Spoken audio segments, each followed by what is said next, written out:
FTC Noticias. Información, actualidad, entrevistas y toda la realidad de la minería chilena. FTC Noticias, a través de Radio FTC. Titulares en FTC Noticias.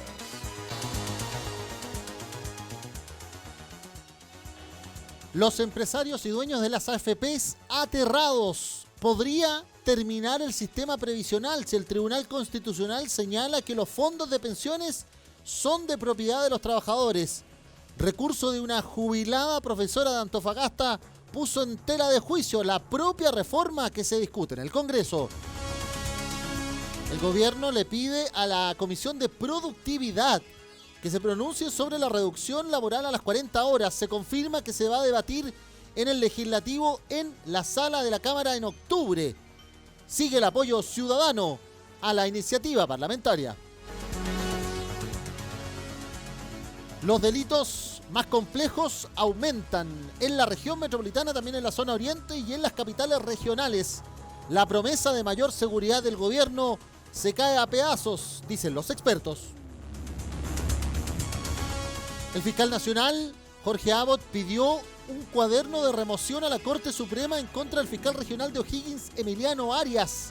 Con esto demostraré que soy inocente ante el máximo tribunal del país, acaba de señalar el persecutor de la región del Libertador. El cobre a la baja. Enfrentó la mayor alza del dólar en este mes. Y sencillamente el escenario económico no se visualiza con novedades en el mundo en medio de la guerra comercial entre China y Estados Unidos y las palabras de Donald Trump en Naciones Unidas. Y en el deporte, Valdivia confirmado, no va para el Superclásico del 5 de octubre. Se retoman, eso sí, los partidos en el fútbol chileno este fin de semana.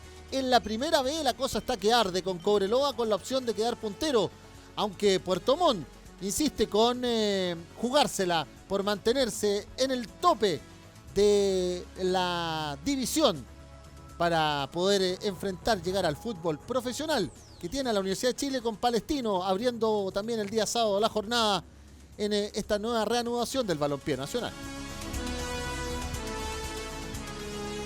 1:09 p.m. Conéctate con la Federación en el WhatsApp más 569-56 029-721 y nuestra página web ftc.cl.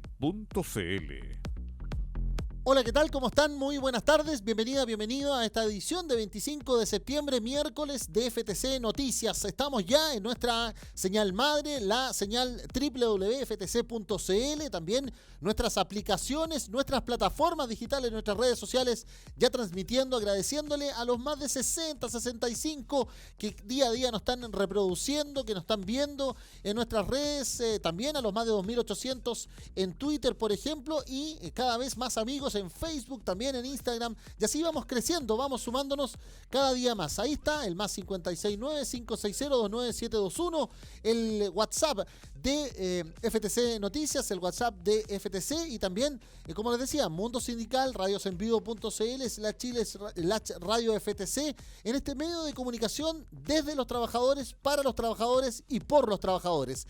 FTC Cobre en nuestro canal de YouTube, Federación del Cobre en Instagram, el @fed_trap_cobre en Twitter y Federación de Trabajadores del Cobre en Facebook, donde ya estamos también transmitiendo en línea. Si usted quiere aportarnos, darnos más datos, también la actividad sindical, si nos quiere mostrar su agenda, los eventos deportivos, las actividades solidarias, más 569-560-29721. Somos capaces de transmitir la voz de los trabajadores y por lo mismo estamos muy preocupados de aquello. Vamos a estar hablando de situaciones que se dieron en la noche y madrugada en Cerro Navia, por ejemplo, con esta eventual desalojo que se iba a dar por fuerzas especiales de carabineros de pobladores de origen mapuche que estaban tomándose un sector ahí. Vamos a estar hablando de palabras de nuestro presidente de la Federación de Trabajadores del Cobre en una radioemisora metropolitana muy importante que ha abierto la puerta a los contenidos de importancia, como es la radio de la Universidad de Chile.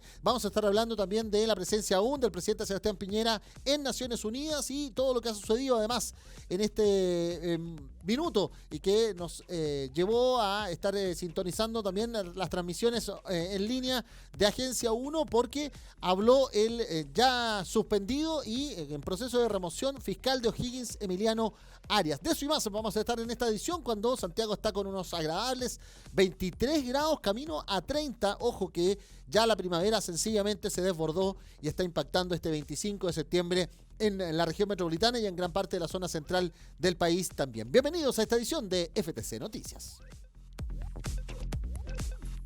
1 de la tarde, 12 minutos. FTC Noticias. Toda la información ahora. Y esta mañana estuvo conversando, hablando de las que han sido las decisiones, las hemos ido comentando nosotros aquí en su tiempo, de la Federación de Trabajadores del Cobre, que está con esta idea de plantear políticas públicas, de plantear este proceso de industrialización, de defensa de las fundiciones, también de la defensa de la empresa pública del cobre como es Codelco, y en definitiva de colocarse en la vanguardia de las propuestas de políticas públicas para nuestro país. ¿Por qué? Porque estamos hablando de trabajadores del cobre que sí les importa Chile, trabajadores que también han hecho este proceso de digitalización en materia de comunicación y que quieren, en definitiva, darle un nuevo sello a nuestro país. En esta conversación en Radio Universidad de Chile, en esta mañana, el presidente de la Federación de Trabajadores del Cobre, Juan Holguín, ha planteado algunas novedades. Por ejemplo, lo que se conversó con el nuevo presidente ejecutivo de Codelco, Octavio Araneda, cómo se están planteando las conversaciones y definiciones también con la empresa y sus planes ejecutivas, su directorio, y cómo los trabajadores también se están reagrupando, reorganizando, rearticulando. Además, entendiendo las identidades propias de cada división, de cada sindicato y evidentemente las dinámicas de cada organización sindical. Vamos a escuchar algunos de los minutos del presidente de la Federación de Trabajadores del Cobre, Juan Holguín, en esta entrevista matinal con Radio Universidad de Chile. Bueno, pues fue una conversación bastante franca, sincera, donde pudimos, fue una más que nada protocolar, pero logramos profundizar en cierta forma de cómo vemos y cómo queremos proyectarnos hacia adelante, entendiendo que estamos dentro de una globalización y un tema bastante complejo a nivel de sociedad. El tema del calentamiento global, el tema de la empleabilidad, el tema de la industrialización, son elementos que le van a pegar a Codelco, y lo hemos dicho nosotros. O sea, la transformación que va a vivir este país en los próximos 4 o 5 años es algo que todavía no dimensionamos. De repente nosotros hemos dicho la realidad va a superar incluso la ficción.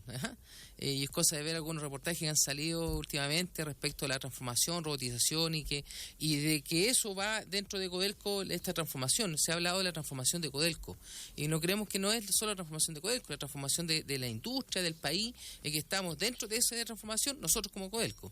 Y por lo tanto una empresa que lleva tanto tiempo, con minerales que llevan 100 años, instalaciones que llevan mucho tiempo, necesitan ya una transformación. Entonces, es como le hemos dicho, es como tener un motor, un Mercedes-Benz con un motor Citroneta o al revés. Entonces, ahí hay una condición de cómo nosotros compatibilizamos. Con la falta de recursos que el Estado ha tenido, todos los gobiernos han tenido una responsabilidad de capitalizar el Codelco como corresponde. Ayer el Codelco nuevamente saliendo a buscar deuda de $2.000 millones, siendo que ha aportado en el último tiempo más, en toda su historia, $130.000 millones, y tenemos una deuda de $15.000 millones, $16.000 millones. Entonces, hay una responsabilidad por parte del Estado. Entonces, dentro de ese contexto, tenemos que enfrentar esta transformación. Tenemos que llevar a esta empresa a un estándar que corresponde. Se le ha maximizado los recursos a esta empresa, pero sin capitalizarla como corresponde. En el tema de mantenimiento, en el tema de recursos humanos, en el tema de desarrollos mineros. Entonces, se extraen todos los recursos y se le inyecta pocos recursos, pero se le exige como una empresa de primer orden. O sea, yo creo solo un dato. Y lo hemos dicho más de alguna vez, pero siempre es bueno recordarlo. De 100 pesos que se tiene utilidad de una empresa privada, 40 pesos lo reinvierten para modernizar la empresa. Codelco, de cada 100 pesos, solo 8 pesos son en reinversión. Entonces, eso es un problema de fondo. Entonces, ¿qué empresario descuida su empresa? Entonces, el empresario aquí es el Estado, y el Estado ha descuidado la principal empresa del Estado chileno. Entonces, uno podría decir, lo decíamos el otro día en el Parlamento, si nosotros quisiéramos hacer un gráfico, podríamos hacer 2 Chiles y borremos los 120.000 millones, 130.000 millones, tendríamos que borrar el colegio, ¿cuánto se llama? Hospitales. Entonces, sería otro Chile. Entonces nosotros somos orgullosos de lo que hemos hecho con Codelco, hemos tenido dificultades y tenemos que ver una mirada, y somos los que estamos hoy día, cómo proyectamos esta empresa hacia adelante. Y desde ese lugar, preguntarle también, ¿cuál cree que es el rol que tienen que tener los trabajadores junto con esta nueva administración para poder llevar estos planes de Codelco? ¿Qué es lo que esperan ustedes finalmente de esta nueva administración?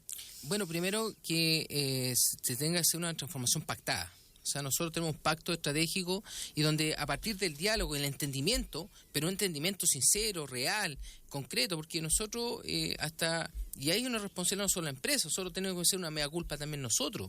O sea, yo soy el primero en mea culpa de decir que a lo mejor no hemos estado a la altura de hacer las discusiones como corresponde y hemos estado discutiendo cosas que a lo mejor no son el fondo. Mira, la discusión futuro va a ser el empleo. Y no estoy hablando solo de nosotros, ustedes también. Ayer salía un reportaje, incluso ya hay noticieros con robots. Y eso es una realidad que viene. Entonces, cuando uno ve la necesidad básica de las personas, que es mejorar, ojalá los ingresos, ya ni siquiera es el ingreso, ya no es platas más o platas menos, es cómo conservamos el empleo.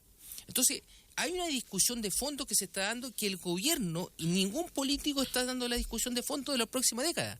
Es cuál la calidad de empleo que vamos a tener, qué cantidad de empleos vamos a tener. Entonces nosotros dentro de Codelco tenemos la misma discusión. La robotización, la transformación tecnológica se viene. Y eso va a tener un impacto en la minería. Está teniendo un impacto en la minería. Entonces la pregunta es, ¿cómo nosotros resguardamos obviamente la calidad del empleo? ¿Cómo transformamos a los trabajadores para enfrentar estos desafíos? Entonces dentro de ese contexto creemos que hoy día el resguardo del empleo es fundamental.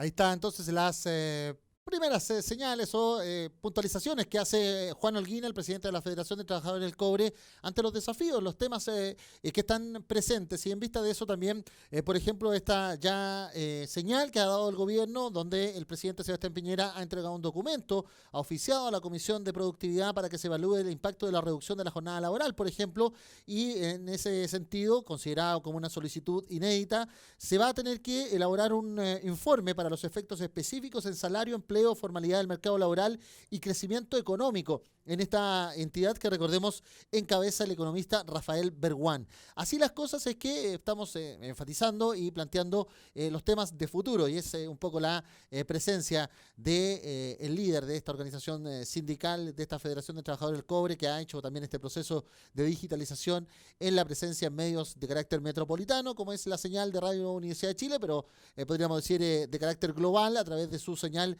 en internet y también en señal en vivo en las plataformas y aplicaciones telefónicas, y también palabras que resuenan en vista de los desafíos futuros que tenemos de ahora en adelante. Así las cosas, la FTC sigue marcando presencia y por eso destacamos esta entrevista, este petit bouché, podríamos decir un poco, este caramelito de las palabras que esta mañana emitió Juan Holguín ante la Radio Universidad de Chile.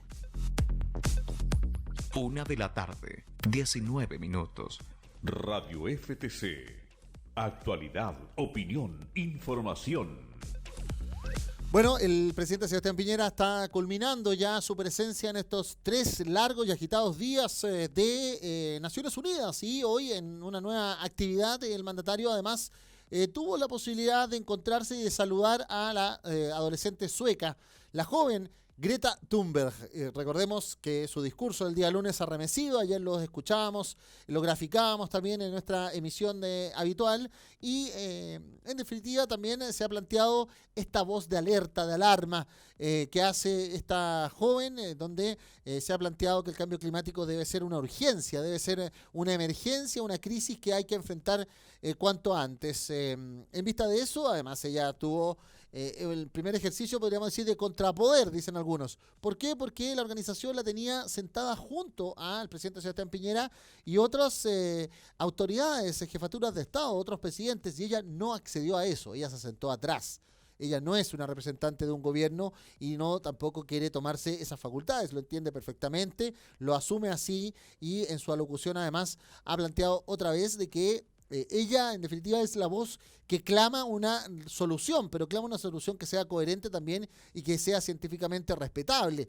Y en eso el mismo presidente Sebastián Piñera ha confirmado que la ha invitado a la COP25 que se va a desarrollar en diciembre próximo en nuestro país y además ha confirmado y ha planteado que ha invitado al mundo científico a venir a esta mega cumbre que se realiza cada año y que en este caso Chile tomó la posta que dejó Brasil y fue el primer gesto disímil al presidente Jair Bolsonaro, que no quiso organizar la COP25, sacándose el tema presupuestario de por medio y no enfrentando los desafíos medioambientales y enfatizando, como fue su propia alocución el día martes en Naciones Unidas, que para él la soberanía va primero que el medio ambiente. Bueno, y ahí está la discusión, cómo el mundo conservador, cómo los empresarios, cómo los que dominan las riquezas enfatizan en esta suerte de principios o estructuras o grandes basamentos del Estado de Derecho capitalista por sobre una emergencia y una representación que el mundo científico está haciéndolo. La mayoría de los científicos no vienen de ideologías o de planteamientos políticos, podríamos decir, extremos,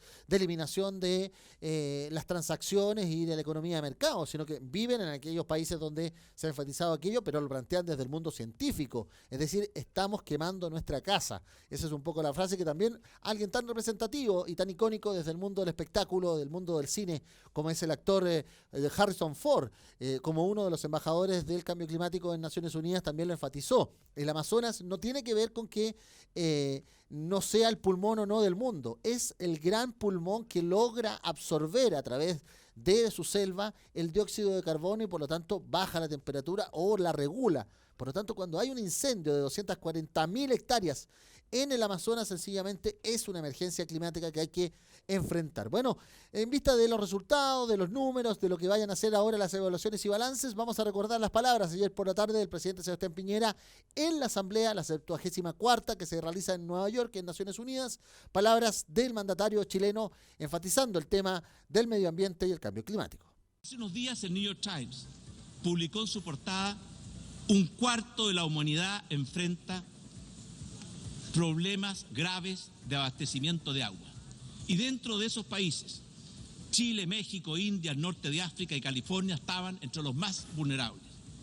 Quiero referirme a la extensa y intensa sequía que afecta a nuestro país desde hace más de 10 años y que se refleja en una severa disminución de los cauces de los ríos, del agua acumulada en los embalses, de las nieves que se acumulan en la cordillera y también en todo el resto de los indicadores.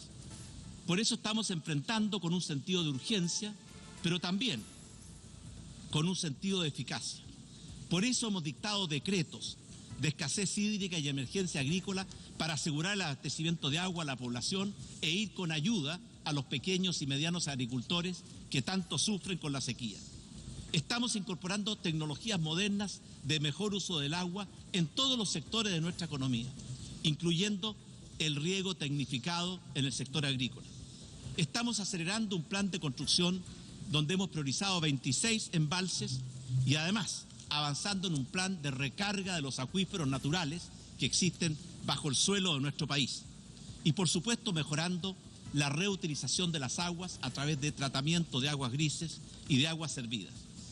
Pero todo esto, naturalmente, toma tiempo en solucionar los problemas. Pero también quisiera referirme hoy día a un problema que está afectando a la economía mundial en su conjunto. Somos testigos de un debilitamiento preocupante de la economía mundial. Se está estancando el comercio y las inversiones internacionales. La guerra comercial y de tarifas, que desde hace ya demasiado tiempo enfrenta a las dos mayores potencias del mundo. El debilitamiento del libre comercio, los focos permanentes de proteccionismo, la creciente ineficacia y bloqueo en que está incurriendo la Organización Mundial de Comercio, que no es capaz de prevenir ni sancionar acciones proteccionistas que dañan a la economía en su conjunto. Son signos que están impidiendo y frenando el crecimiento del empleo y la calidad de vida de nuestros pueblos. Hoy día, cuando tenemos enormes progresos tecnológicos, debiéramos estar más que nunca avanzando en el camino de la integración. necesitamos reconstruir un orden económico multilateral respetado, basado en reglas conocidas y respetadas por todas, que promueva el libre comercio, la integración y los flujos de inversiones, que combata el proteccionismo, que elimine barreras al comercio, armonice regulaciones y que además establezca reglas universales que impida y sancione conductas unilaterales que atentan contra ese orden internacional. Palabras del presidente Piñera haciendo esta anexión. En definitiva, él insiste que el crecimiento económico es el que le da vigor a el crecimiento humano, podríamos decir, como planteamiento epistemológico, planteamiento filosófico desde su postura de centro derecha empresarial, y en ese énfasis también dice que hacemos protección del medio ambiente, pero mientras no haya crecimiento económico, sencillamente se debilita todo. La economía, en definitiva, vive de ambos pulmones, podríamos decirlo, si lo graficábamos o hacemos un paralelo con el cuerpo humano. Bueno, en vista de eso, se planteó además y dijo que él pedía perdón por las denominadas zonas saturadas en nuestro país, como Quintero y Puchuncaví, y además hizo la anexión de que si no había medidas rápidas contra el cambio climático, el mundo se iba a transformar en una zona saturada.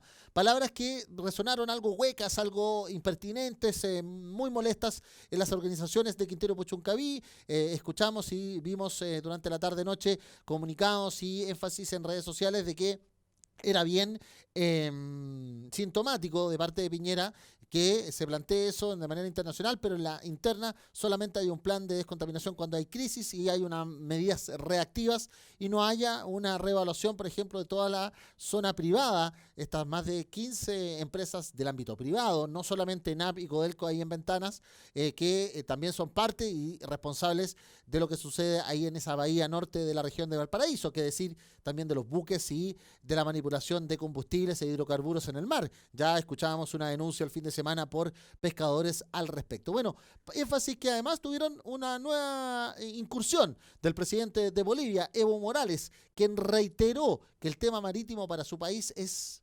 intransable y lo volvió a manifestar también ahí en el podio de la 74ª Asamblea General de Naciones Unidas. Hay un tema pendiente en la región, el mar. El mar es indispensable para la vida, para la integración y el desarrollo de los pueblos. Por ello, Bolivia no renunciará a su derecho de acceder soberanamente al Océano Pacífico.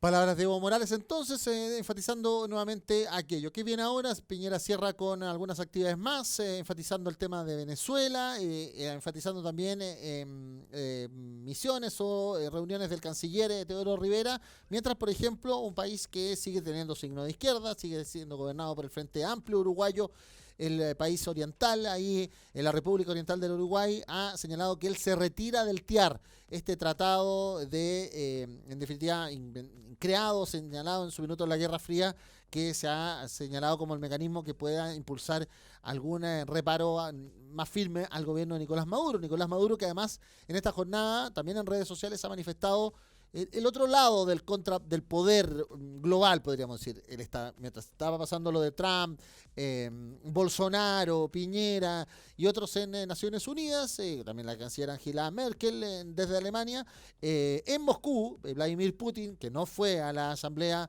de Naciones Unidas, se reunía con Nicolás Maduro y Nicolás Maduro le entregaba la denominada espada de Carabobo, un símil de uno de los signos del poder bolivariano venezolano que recuerda al libertador Simón Bolívar, también como signo de integración y estas alianzas donde Venezuela quiere cubrirse con China y Rusia frente a toda la irrupción norteamericana, especialmente estadounidense, y del gobierno de Donald Trump en contra de Venezuela, de Nicaragua y de Cuba, como lo dijo tan claramente ayer Donald Trump ahí mismo en las Naciones Unidas. Invitada a Greta Thunberg para la COP25, veremos si lo hace vía marítima también su llegada a nuestro país, que va a causar toda la expectación que ya causa esta adolescente. También el mundo científico, ya se viene la COP25, ya Naciones Unidas está haciendo las acreditaciones y preparaciones. La FTC también quiere estar en la COP25, le vamos a estar contando novedades próximamente.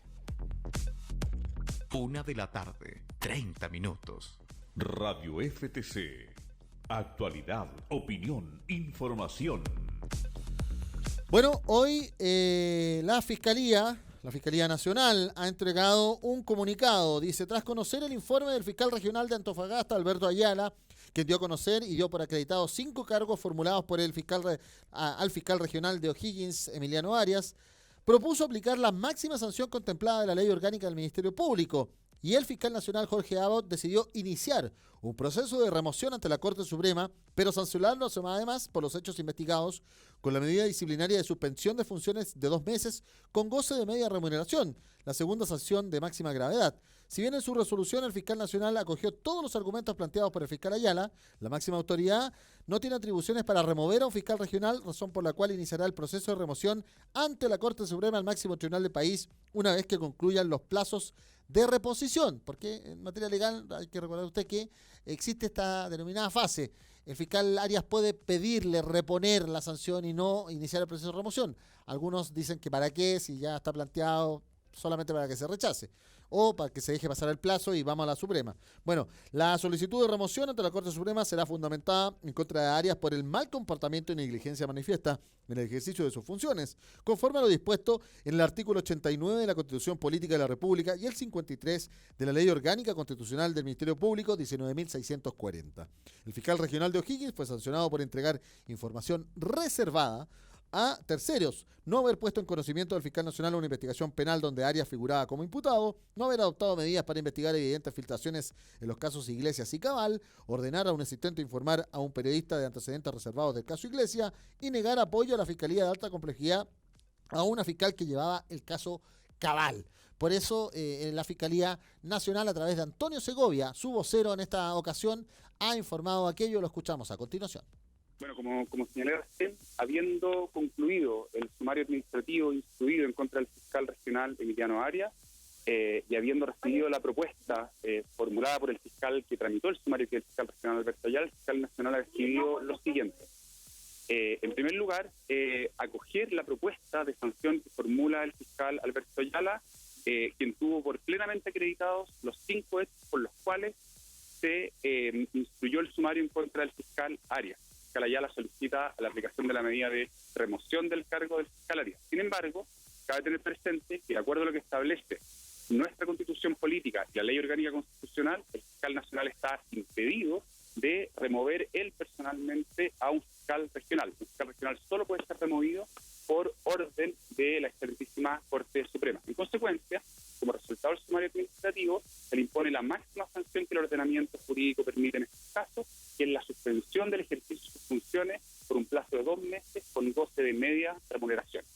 En segundo lugar, y sin perjuicio de lo anterior, el fiscal nacional ha decidido, en base a los antecedentes recopilados durante el sumario y otros que en su momento se harán valer, pedir a la Excelentísima Corte Suprema que se remueva al fiscal regional Emiliano Arias de sus funciones por haber incurrido en las causales de negligencia manifiesta en el ejercicio de su cargo y mal comportamiento. Ambas medidas, la sanción en el sumario administrativo y la solicitud de remoción ante la Corte Suprema, se harán efectivas y serán valer solo una vez que la resolución que las ordena se encuentre ejecutoriada, es decir, cuando hayan vencido los plazos que tiene el sancionado para recurrir, que la posibilidad de deducir un recurso de reposición ante el propio fiscal nacional, o los haya ejercido y hayan sido resueltos. Ahí están entonces las cosas, ¿sí? Unos 4 o 5 días más tenemos de este debate de reposición, pero de inmediato, y en la oficina de su abogado Roberto Garrido en la comuna de Las Condes, el propio Emiliano Arias respondió, dijo, le respondo a Abbott, a Ayala, que fue su sumariante interno, y se adelantó a lo que va a ser la audiencia de formalización que en el ámbito penal va a señalar el fiscal Eugenio Campos, fiscal regional de Magallanes, en contra de su colega de O'Higgins, y que se va a desarrollar el próximo día viernes 27 de septiembre. Palabras de Emiliano Arias hace algunos instantes gracias a la alianza informativa junto a Agencia 1. Yo soy fiscal hace ya más de 19 años. He perseguido delincuentes durante toda mi carrera, delincuentes muy peligrosos, delincuentes muy poderosos. He sido amenazado de muerte. Estuve 9 años con protección policial permanente y nunca me amedrenté.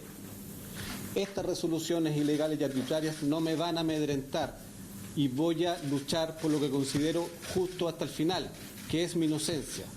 Recurriremos a todas las instancias, a todos los tribunales nacionales e internacionales reclamando por estas actuaciones. Por eso estamos bastante conformes y confiados de que al fin esto va a llegar a conocimiento de la Excelentísima Corte Suprema, de que al fin, el día viernes, vamos a estar ante un tribunal de garantía en una formalización que nosotros mismos solicitamos, que al fin esto va a llegar al Poder Judicial, un poder independiente e imparcial. Al fin esto sale desde la esfera de la Fiscalía, desde la esfera de Abbott, Campos y Ayala. Al fin será conocido por tribunales, será conocido públicamente y todos ustedes lo podrán ver. Así están las cosas. Recordemos que este conflicto, esta verdadera crisis que ha vivido el Ministerio Público en los últimos meses tiene que ver con, primero, podríamos decir, esta capacidad que tenía el fiscal Arias mediática, de estar en los medios de comunicación, de aparecer, de ir a entrevistas por un lado y para otros, en definitiva, de ejercer de manera muy personalizada el cargo, cuando la mayoría de los fiscales se plantea o se señala que en este tipo de organizaciones y organismos de carácter autónomo constitucional, pero que además tiene que manejarse por los parámetros legales y el debido proceso, se necesita formar muchos equipos. Y en ese caso también hay impugnaciones, por ejemplo, de otro órgano público, como el Consejo de Defensa del Estado, que le reclamó que Arias llegó y tomó una decisión respecto de un personaje que tiene vínculos políticos, porque es el primo, el sobrino más bien, del ministro del Interior. Estamos hablando del síndico Herman Chadwick, que recordemos fue uno de los condenados en un juicio abreviado en el caso Cabal, pero no fue condenado por lo que el Consejo de Defensa del Estado planteaba debía ser uno de los grandes delitos, el de soborno. Y en vista de eso se le dieron beneficios, podríamos decir, o una penalidad mucho más baja a la que era pretendida por el organismo fiscal, el que resguarda los dineros fiscales, como es el Consejo de Defensa del Estado, y eso lo planteó una de sus consejeras, una de las abogadas más reputadas en el ámbito penal, como es la profesora María Inés Horvit, integrante del Consejo de Defensa del Estado, pero además jefa del área penal. Entonces, ahí empiezan ya los problemas y además luego fue denunciado por su subalterno, el fiscal Sergio Moya, de la Fiscalía de Alta Complejidad, señalándole este tema Cabal, además el tema del teatro regional, todo muy vinculado a la UDI y al mundo de influencia del que fuera senador por O'Higgins, Andrés Chadwick, y hoy ministro del Interior, Andrés Chadwick Piñera. Y asimismo, luego apareció esta investigación en el sur del país, donde se habla de un sobrino de Emiliano Arias, donde él termina tomando conocimiento y metiéndose en una causa por drogas respecto de este pariente. Bueno, eso le ha complicado la situación y veremos ya en el día viernes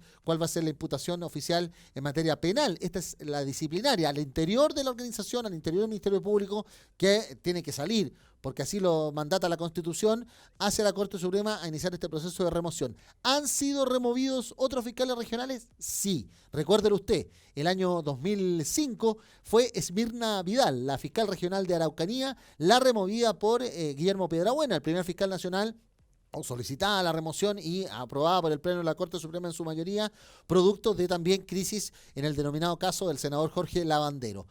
¿Han logrado funcionarios no salir de una institución tan importante como el Ministerio Público o la Contraloría? Sí, en la propia Contraloría.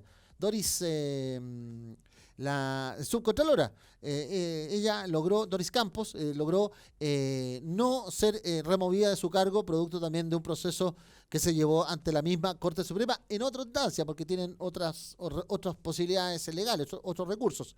Pero sí ha existido esa posibilidad. También otros jueces al interior del propio Poder Judicial no han salido producto de estas mismas crisis. Recordarán ustedes el caso en el denominado investigación del caso de Claudio Spiniak, el entonces ministro de la Corte de Apelaciones, Daniel Calvo. Así que queda todo abierto, pero de que hoy hay muchos heridos en el Ministerio Público producto de la crisis con nombre y apellido que se llama Emiliano Arias, está más que claro con la decisión que se conoce hoy del fiscal nacional Jorge Abbott de pedir esta apertura de un cuaderno de remoción a la Corte Suprema. Justo cuando además, en materia de lo que le interesa a usted quizás, o nos interesa a todos nosotros, el combate a la delincuencia, se ha señalado que en 6 de las 9 comunas de la zona oriente de la región metropolitana, los delitos de alta connotación han aumentado. Es el informe estadístico de la Fiscalía Regional Metropolitana Oriente, que compara enero-agosto 2018 respecto de este año. El robo con violencia se alzó como el principal ilícito que afectó a los municipios de manera transversal. Providencia, Ñuñoa y La Florida, eso sí, tienen disminuciones, pero, por ejemplo, aumentó el robo con intimidación, llegando a 4.480, el robo con violencia, de 1.200 a 1.690, el robo en lugar habitado, es decir, el robo de su casa, 3.171, el robo por sorpresa, el lanzazo, que cuando usted va y le quitan el celular o le roban alguna joya, el robo por sorpresa, aumentó casi 30 delitos más que en un 1%, pero aumentó. 2.352 era el mismo periodo del año pasado, hoy es 2.382, y solo bajó la receptación, el comprar bienes robados. Así las cosas, es que Carabineros pide esperar la encuesta nacional de seguridad, de la ENUSC, de todo el periodo para poder armar de un cuadro completo, pero así están las cosas. La sensación sigue que el combate a la delincuencia se ha debilitado. Además, con una ya extendida y lejana información de cuándo va a salir un nuevo Código Penal desde el Congreso. Recordemos que el Código Penal tiene más de 120 años, solamente le han hecho maquillaje nomás. Pero en el día de ayer, por ejemplo, un maquillaje bueno para la situación de las mujeres en nuestro país fue el que se adoptó porque se enojaron los senadores de oposición y la sala del Senado terminó en horas de la noche aprobando en general la modificación al Código Penal que estipula que el femicidio también puede ser imputado a los que tuvieron relaciones de pololeo. La denominada ley Gabriela. Fue una votación casi unánime, solamente 2 senadores se abstuvieron, no rechazaron, se abstuvieron, por lo tanto pasan en definitiva la mayoría, pero el resto, los 38 que estaban en el hemiciclo, aceptaron. Solo los senadores Juan Antonio Coloma y Luis Ebensperger de la UDI dijeron que podía tener problema de constitucionalidad, esta suerte de teoría jurídica que sacan algunos al final de la discusión. Bueno, pero ayer se aprobó entonces y había mucha alegría entre las mujeres, especialmente las parlamentarias que han impulsado esto en honor a Gabriela y su madre, que recordemos fueron asesinadas por un ex pololo de esta chica y que dieron cuenta de denominar la CIA, esta propuesta legislativa que aumenta la extensión del ámbito del femicidio, ya no solo a los matrimonios y a las convivencias, sino que también al ámbito del pololeo. 1:43 p.m. Hablamos de economía en FTC Noticias. Bueno, el cobre volvió a estar a la baja este miércoles 25 de septiembre, sencillamente porque la situación internacional no da tregua. Claro, porque mostró un debilitamiento en la Bolsa de Metales de Londres, donde la Comisión Chilena del Cobre, la principal exportación, registró un retroceso, según la Cochilco, de 0,74, menos 0,74 entonces, y se transó solamente a $2.593 la libra. De esta manera quedó en la mensualidad de 2,607, se mantuvo, ahí resistió, pero el promedio sigue en 2,74 y una variación de menos 9,08.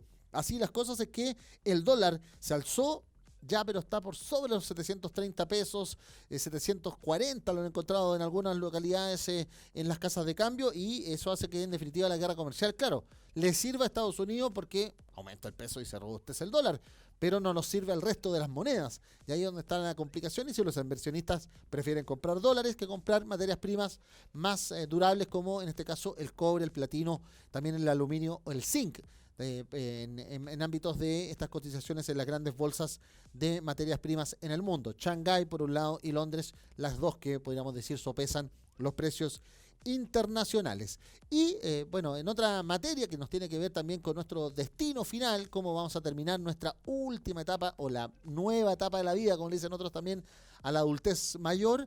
Ayer la segunda sala del Tribunal Constitucional admitió a trámite, es decir, sí, vengan, pueden venir a discutir, vamos a discutir primero si es admisible este debate jurídico, y si es admisible vamos a discutir el fondo. ¿De qué se trata? La Corte de Apelaciones de Antofagasta, el 20 de septiembre, confirmó que había paralizado un recurso de protección de María Angélica Ojeda. ¿Quién es María Angélica Ojeda? Una profesora jubilada que ganaba cerca de 1.200.000 pesos ya al final de su vida profesional, y que cuando se jubiló terminó bajando, obviamente, sus ingresos a menos de 195.000 pesos. ¿Cuál es el problema? Ella paga 215 de su crédito hipotecario. Por lo tanto, recibe la jubilación, paga y más encima queda al debe. ¿Y con qué vive? Esa es la pregunta. Entonces ella dijo, y bueno, un análisis que se ha hecho también en la coordinadora No Más AFP, que como aquí se ha enfatizado mucho que el sistema de AFP se creó por la que era entonces la Cámara Legislativa de la Junta Militar de la dictadura cívico-militar, la Junta de Gobierno, es un decreto ley del 3500, hay un conflicto entre el derecho a la propiedad y el derecho a la seguridad social. María Angélica Ojeda así explicaba: por qué ella había recurrido a la Corte de Apelaciones de Antofagasta y ahora está muy contenta que el Tribunal Constitucional se pronuncie y que los jueces de la Corte norteña, hayan admitido llevar este tema mucho más allá en este verdadero debate jurídico, epistemológico de quién es realmente la propiedad del sistema de pensiones.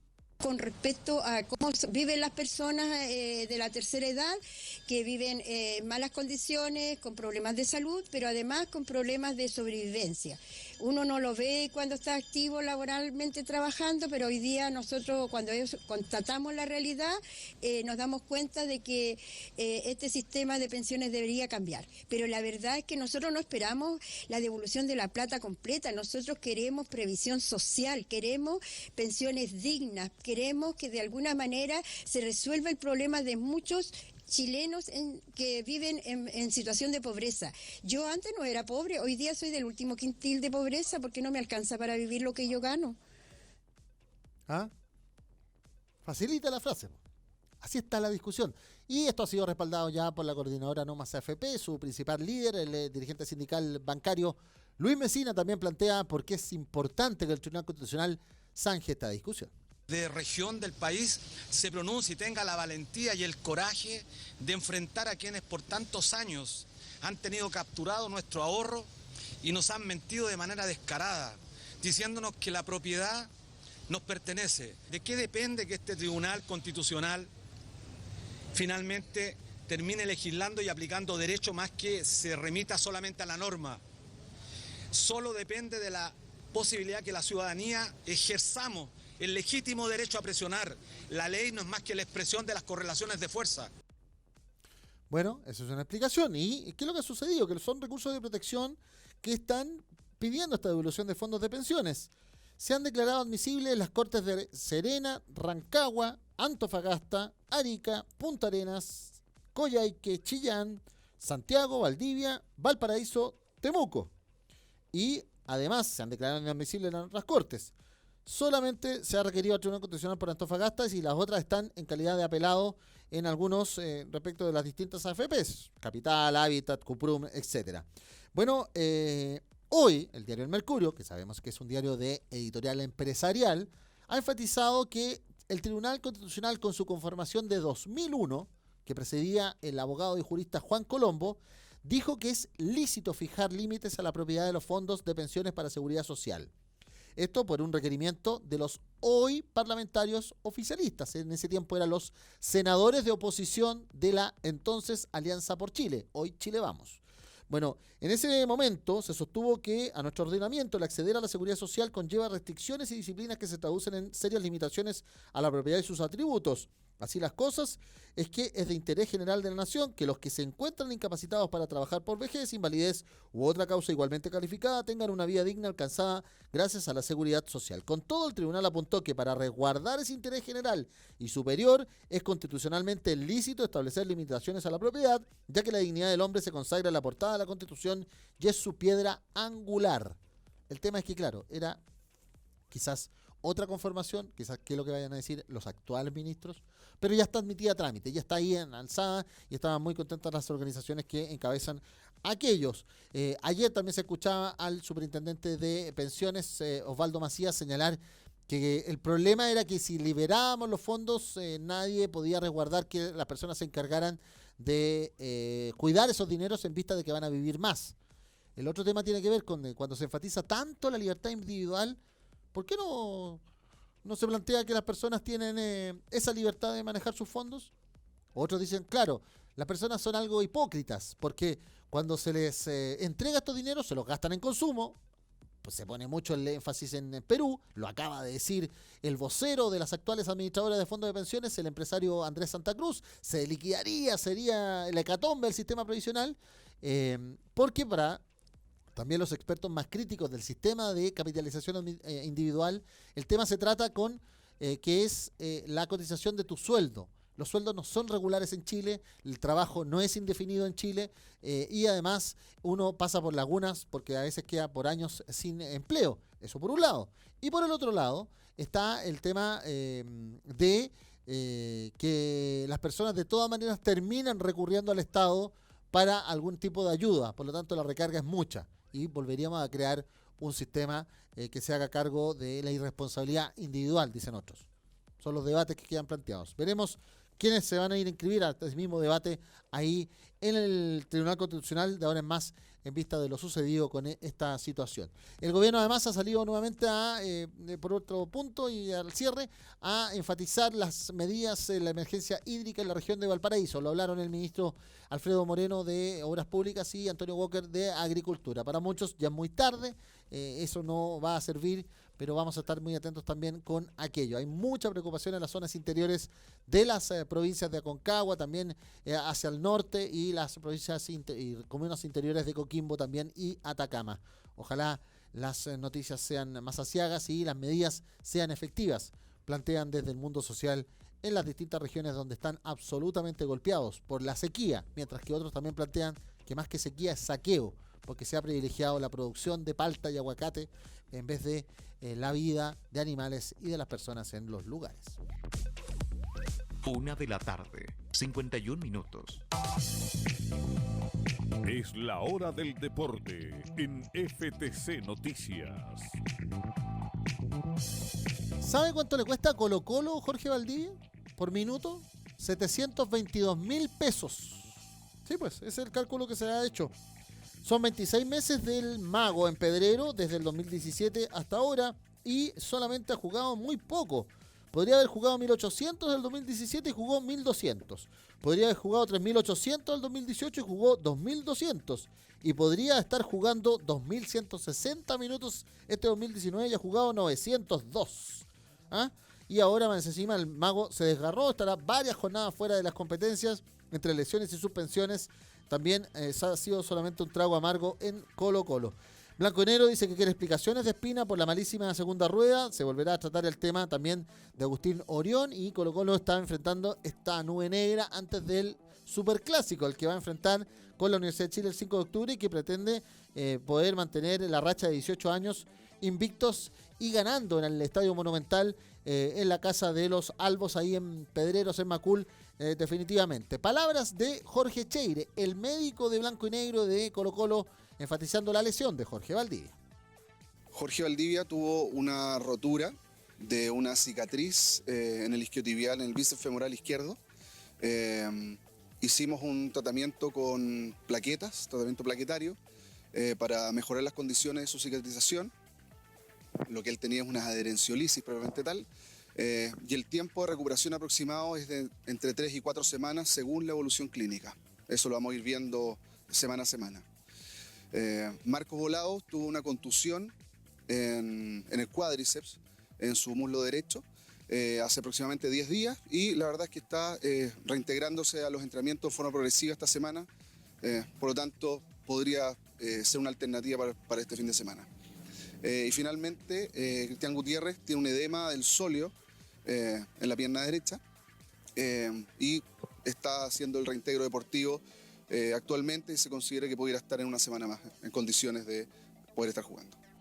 Palabras entonces del médico de Colo-Colo, mientras que la Universidad de Chile tiene puros dolores de cabeza, dicen a otros, pensando también en el Superclásico. ¿Por qué? Porque entregaron a Gabriel Torres, este panameño que hizo tantos goles en Huachipato. En la U apenas hizo un gol y ahora parece que va a ser la gran estrella del Independiente del Valle, el equipo ecuatoriano que se enfrenta al Corinthians en esta jornada de Copa Sudamericana. Mañana juega el Atlético Mineiro con Colón y ahí se definen cuál van a ser los dos equipos que van a la final. Podría estar jugando Torres la final de la Sudamericana pese a la mala racha en la Universidad de Chile. Pero la U además vive con presión el partido ante Palestino que va a jugar este sábado, ya que la U de Conce va a visitar a Everton y Antofagasta visita a Coquimbo, los dos equipos que están detrás de los azules en la tabla, y además juegan antes. Así que la U va a entrar quizás apretada a jugar con los árabes, un equipo que ha hecho muy bien las cosas al mando de Ivo Basay.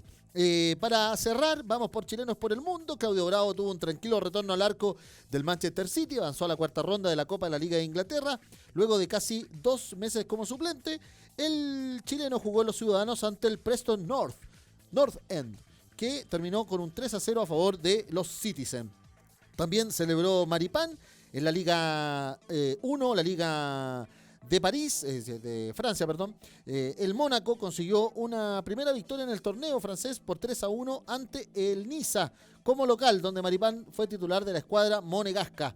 También en México, el Necaxa triunfó ante el Querétaro, donde en la Corregidora, en el estadio de la Corregidora, venció el Necaxa por 2-1 al Querétaro en la apertura mexicano. Los Rayos fueron titulares Juan Delgado, Claudio Baeza y Luis Felipe Gallegos, uno que quiere puro volver a la U, dicen, ¿eh? Mientras que el defensa Enzo Rocco ya se recuperó de su lesión muscular y va a estar como alternativa del Besiktas en Turquía ante el Trabzonspor el próximo domingo. De Sánchez va a jugar cuando pueda dar lo que quiero, dijo Antonio Conte en el Internazionale de Milán. Y para cerrar con el tenis, mañana, a las 2 de la madrugada del jueves, de esta jornada de jueves 26 de septiembre, en la 1 de la tarde en China, va a jugar Cristian Garín, nieto de Guillermo Garín, del general Guillermo Garín, que está en el número 33 del ATP, y va a jugar ante el español número 35, Fernando Verdasco.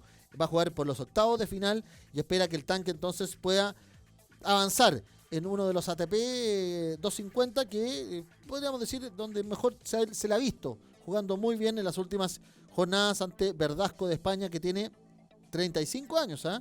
Y Garín, bueno, ahí está avanzando y está haciendo su nombre en el Tour Internacional junto a Nicolás Jarry. 1 de la tarde, 57 minutos. Resumen en FTC Noticias. El Tribunal Constitucional admitió a trámite la consulta de la Corte de Antofagasta sobre de quién pertenecen los fondos de pensiones. La petición de una profesora del norte tiene conflictuado a los empresarios y dueños de las AFP. Podría ser el colapso del sistema, reconocieron en esta jornada, si el fallo es favorable a retirar los millonarios montos en las administradoras de fondos de pensiones.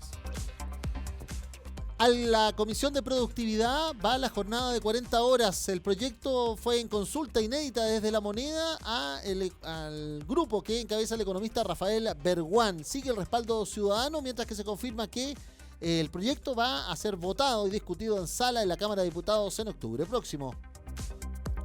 El fiscal nacional pidió la apertura de un cuaderno de remoción a la Corte Suprema en contra del fiscal regional de O'Higgins, Emiliano Arias. Jorge Abbott confirmó las sanciones internas y suspensión de 2 meses con goce de medio sueldo, mientras que Arias dijo que es absolutamente inocente y ahora un poder independiente como es el Poder Judicial va a poder comprobarlo, si no irá a instancias internacionales. El cobre no da tregua, sí, una baja nuevamente ante la fortaleza del dólar. La guerra económica sencillamente tiene la cotización inestable en el mercado internacional. El presidente Sebastián Piñera invitó a la sueca de 16 años, la activista Greta Thunberg, a la COP25, también al mundo científico. Cierra en esta jornada 3 días intensos en Naciones Unidas el mandatario chileno. Y en el deporte, Colo-Colo confirmó que no va a estar para el superclásico Jorge Valdivia. Para muchos, la estrella, el astro, el crack, al debe entre los colocolinos. Mientras tanto que la U va a estar muy presionada en este fin de semana, ya que Antofagasta como la U y Conce juegan antes del duelo de los azules ante Palestino. La Católica está pensando en echar a Riascos, pero está muy tranquila en el tope de la tabla. Cobreloa con Puerto Montt disputan en la primera B.